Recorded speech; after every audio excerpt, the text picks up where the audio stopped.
7 মাসের বেশি সময় ধরে চলা গাজায় ইসরায়েলি বাহিনীর হামলায় ৫০০ মসজিদ ধ্বংস হয়েছে, নিহত হয়েছে শতাধিক ইমাম।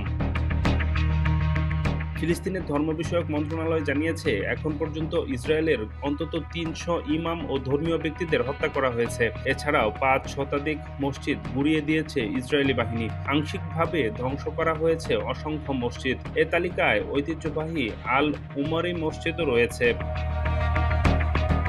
মিডল ইস্ট আই শুক্রবার এ প্রতিবেদন দাখিল করে। প্রতিবেদনে বলা হয়, ইসরায়েলি এ বর্বরতা থেকে রেহাই পায়নি গির্জাও। দেশটির সেনাবাহিনীর হামলায় ঐতিহাসিক সেন্ট ক্রুফাইরিস গির্জাসহ আরও ৩টি গির্জা মাটিতে মিশিয়ে দিয়েছে। এছাড়া ধর্ম মন্ত্রণালয়ের কুরআন পডকাস্ট ইনস্টিটিউটও হামলার শিকার হয়েছে।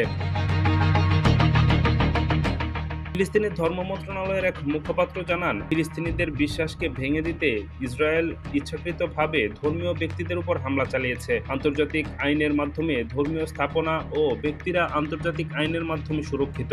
তাদের উপর হামলা যুদ্ধাপরাধ। ধ্বংসপ্রায় মসজিদেই তারা নামাজ আদায় করছেন। এছাড়া সেখানে নতুন উদ্যমে কোরআন শিক্ষা ও কার্যক্রম চালু করেছেন তারা।